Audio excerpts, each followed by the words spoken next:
Hey everyone, welcome to the Big Sci-Fi Podcast in between season content. Believe it or not, we recently wrapped up season 6 and are doing something entirely new this time. Behave over there, Steve. But before we get into that, please like, share, subscribe to our YouTube channel and the podcast on your favorite podcast platform.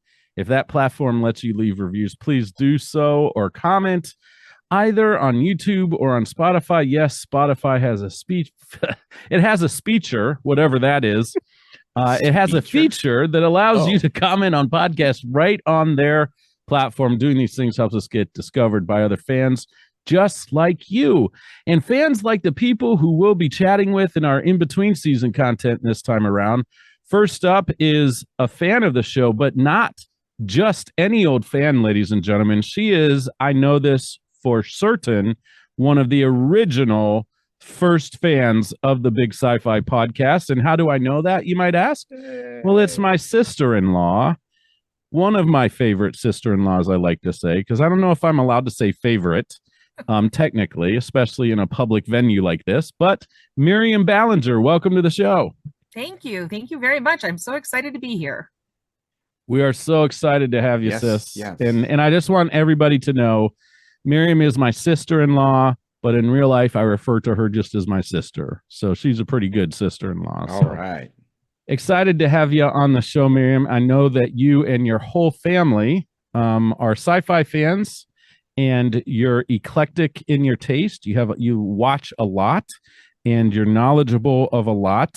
And so we're just going to ask Miriam a few questions about her so that our listeners can learn about her a little bit. And so I'll let you guys, Steve and Adina, why don't you guys start? Cris is, we'll jump in here in a minute if he gets in, but right now it's just Adina, Steve, and myself with Miriam. Well, ladies first. Sure. I mean, the first place to start really is, Miriam, what are your top fandoms? There's like a whole world of science fiction. So what are your top 3 favorites?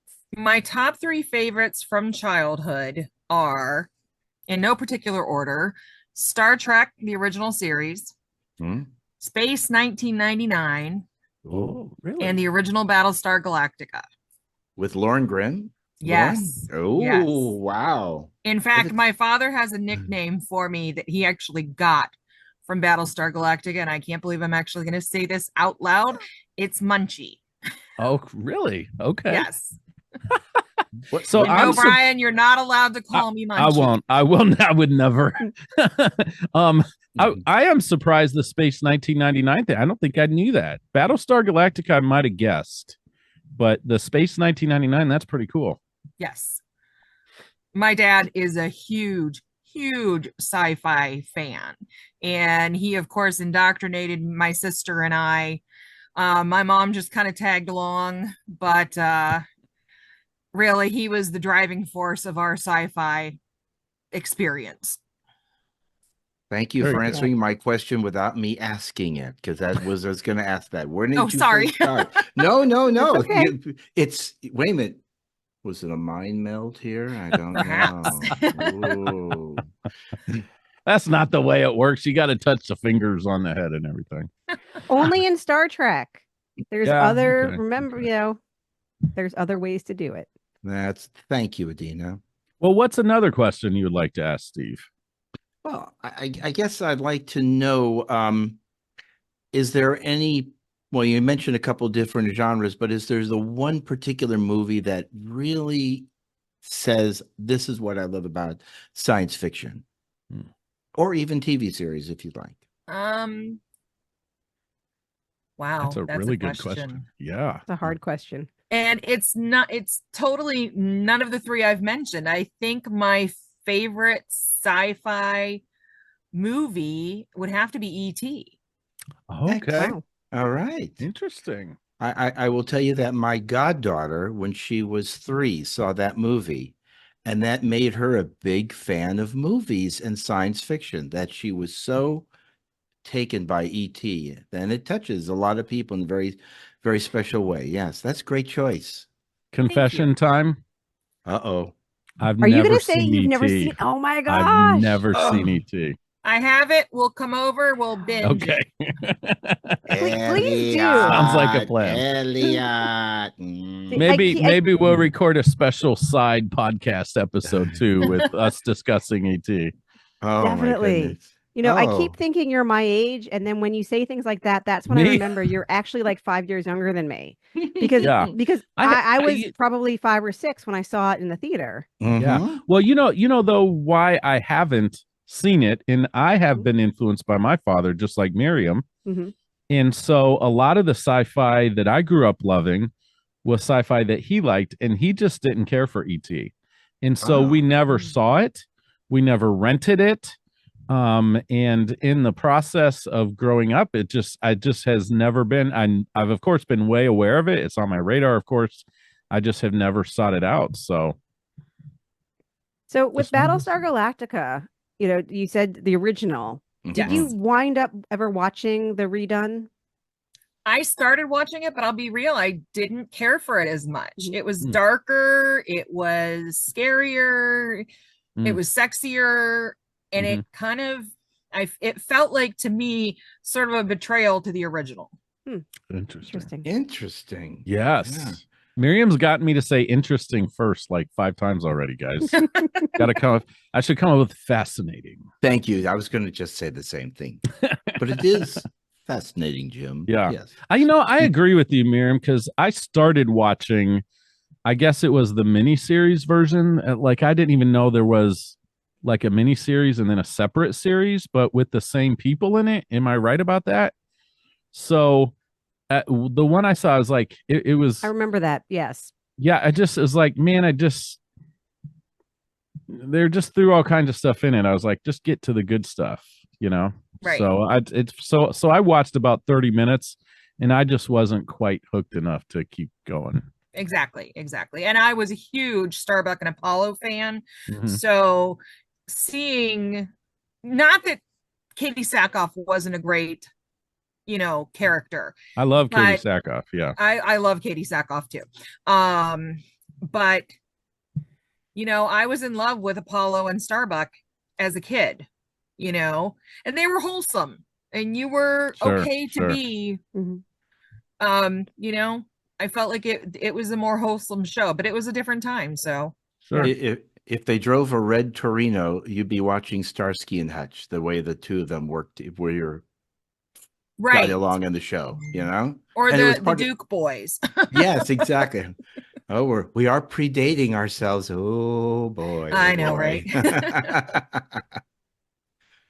What would you say? Can you figure? Is this something? This might be a question you might need to think about. But is there a favorite quote from a movie or a series that resonates with you, or is it more just general? Well, I'll tell you, and then I'll tell you a funny story. Cool. You know, Space, the Final Frontier. That's one that you remember. Mm. And when we all had to be washing our hands for COVID, that whole little spiel was long enough to fulfill the time you needed to wash your hands. Nice. Yep. So I'm standing in the bathroom washing my hands going, Space, the Final Frontier.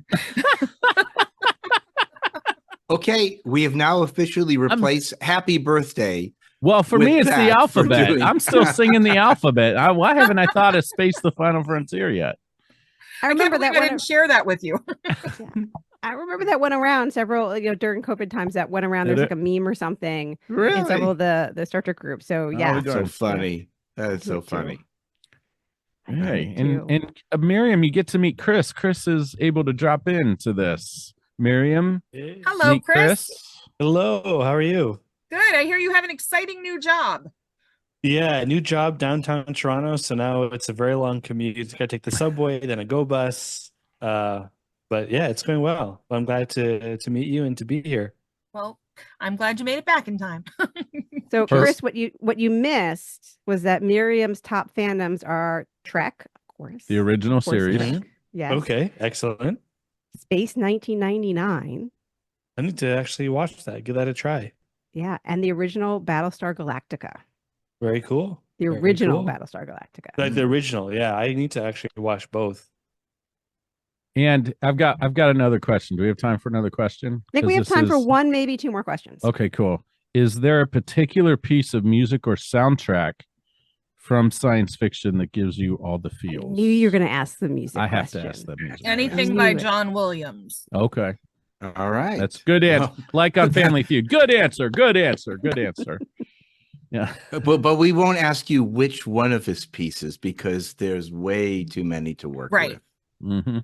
We have Blossom Music Center up near us, and they do a tribute to John Williams in the summer, and we go and we see it. So it's that's pretty cool. awesome. It's the one thing about the Star Wars soundtrack for the first film, New Hope. It is so well done. That's probably to me, I think that is his most iconic piece of music. For That sure. really- Yeah, definitely. Mm-hmm. But I have to say, for me, it's like I like New Hope for the music, but Empire is like for me where the music just hits, especially the asteroid chase Oh scene yeah. or escape, whatever you want to call it. It's Mhm. just so perfect. Yeah. So perfect. So the last question I want to ask is because Miriam, you mentioned your dad getting you into science fiction. Mhm. So what would you suggest to bring other people into science fiction? Where would you suggest they start? They had to start somewhere. I'm going to tell everybody to start with a book because I find that there are very few books that I found that are eclipsed by their movies.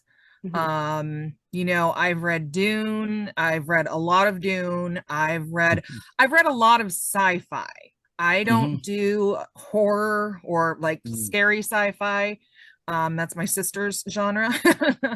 But start with a book because there's just so much out there that everybody can find something that they're going to like. I like that answer. That's a good. Very good. Very Yeah, good. that's cool. I like that because I don't feel like science fiction books get the same love that the TV shows or movies do. So that's cool to hear. Not always. And Great. Miriam, it might be interesting. Miriam is a serious bookie. So how many books a year would you say you read? I usually try to read at least between 100 and 150. Mm-hmm. Oh my gosh. Wow. That's amazing. Well, my daughter's blown me out of the water this year. She's just way ahead of me. I started the year off really slow. There was a lot going on. We had a new baby in the household. So wow. I congratulate you. Thank you. Cool. If I can tell that's one more amazing. story, Yes, just because we didn't mention the collectibles, but my dad is a huge Star Trek fan. Huge, just huge. So when Hallmark started putting out Star Trek ships, I started buying them for my dad. Okay. And we got to the point where he couldn't keep them on the tree because they dimmed the lights. Oh my. And the year we discovered that, I'm like, Dad, you need to shore up your warp core just to keep it going. But we ended up, my husband and I built him a frame so he could display them and they weren't drawing all the power from the lights on the tree. Nice. That way you can enjoy it year round then. Absolutely. And I think the favorite thing the kids have is the little communicator. They just love that little button. It says Spock to Enterprise. Spock and to I want to give a shout out to Miriam, her husband Wade, their daughter Joey. They are some of the, I'm telling you guys, they have to be in the first 10 people that started listening to our podcast. And then also to her father Richard, her sister Patty, but to Richard for being such a big Star Trek fan. I didn't realize that. So next time I see him, we're going to talk some Trek. Huge. So the first VHS tape we ever got was the original Star Trek movie. I believe it. Motion picture. Cool. Excellent. Motion picture. Yep. Awesome. Yep. My mom bought it for Love him, it. and we won't discuss the price back then. Yeah, right. Well, speaking of prices, this podcast is free, don't you know? Oh. So we would love to have you write a review and tell us where you're listening from, and make sure you stay tuned for more in-between season content. You never know who's going to show up on our Zoom call here at the in-between season content. Get ready for season 7, guys. because it's coming to you quick. It's going to be a fantastic season 7. A lot of new things coming your way. Stay tuned for the next episode of the Big Sci-Fi Podcast.